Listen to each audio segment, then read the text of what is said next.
Thank you, Admiral Rogers. Welcome back. Sir. A lot of talk about Russia today and how they hacked into those emails and released them last year. I want to touch on that. Specifically, Senator Warren, a few moments ago, continued to refer to the president as Russia's preferred candidate. I think she's referring there to the intelligence community assessment of January 6th, primarily written by your agency, the NSA, along with the CIA and FBI. Mm-hmm. This brings to mind a curiosity from the report that I wanted to raise with you and ask about.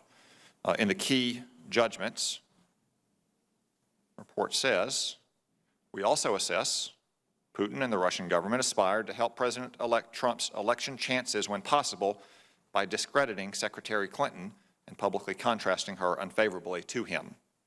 All three agencies agree with this judgment. CIA and FBI have high confidence in this judgment. NSA has moderate confidence. Could you explain the discrepancy for us in your level of... I wouldn't call it a discrepancy. I'd call it an honest difference of opinion between three different organizations. And in the end, I made that call. So if anybody's unhappy, Mike Rogers is the accountable individual. When I looked at all the data, I was struck by, for every other key judgment in the report, I had multiple sources, multiple disciplines, and I was able to remove almost every other alternative rationale I could come up with in my mind for, well, could there be another reason to explain this? In the case of that one particular point, it didn't have the same level of sourcing and the same level of multiple sources from different perspectives, human intelligence, signals intelligence. I still believe that it made sense. I still believe that it fit within the context, and I still agreed with the judgment. But I did say from a professional analytic perspective, I'm not quite at the same confidence level as you were as my two counterparts in the form of John Brennan and Jim Comey. The one particular point being going from saying Russia wanted to hurt Secretary Clinton's chances, in addition, help Donald Trump's chances. Correct.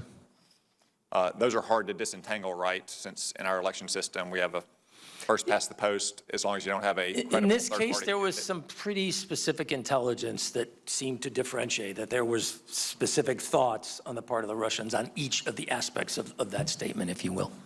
Obviously, we can't discuss those right, yes, classified matters, but there's a lot of open source matters as well.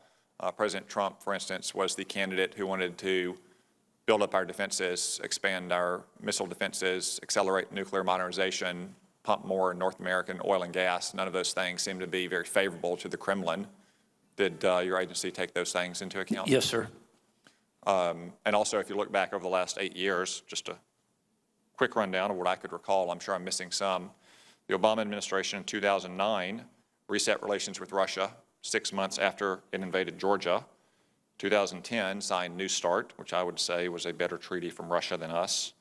2012, in a hot mic moment with Dmitry Medvedev, President Obama said he had had more flexibility on ballistic missile defense after his election. He also mocked his opponent at a presidential debate, saying that Russia was our #1 geopolitical foe. 2013 was the Red Line fiasco in Syria with Russia's closest Middle East ally when President Obama accepted Vladimir Putin's offer to remove chemical weapons from Syria, which we now know was a failed effort. 2014, we stood largely idly by during the Crimea invasion and did not offer defensive weapons when Russian-backed separatists started fighting in the Donbas, despite bipartisan support from this committee. By that point, we had long since been ignoring INF treaty violations that our military now acknowledges. 2015, Russia had a massive surge into Syria and continued its effort to block UN Security Council resolutions. 2016, they pummeled Aleppo into submission. In private, they objected to numerous provisions that I wrote in the Intelligence Authorization Act that would hold Russia to account in its espionage effort, and they increased the amount of times they were buzzing aircraft and warships in Europe and the Arctic. President Trump promised to reverse those policies. Secretary Clinton largely campaigned on continuity. That doesn't sound to me like something that the Kremlin would be happy about. I'm just going by the intelligence. It was very clear the intelligence of the Russians' perceptions. Do you think, given that 8-year history of the Obama administration, that Russian intelligence and leadership felt emboldened to undertake the hacks of those email systems and release them? Now you're into political judgment, sir, and that's just not my area. Okay. Thank you very much.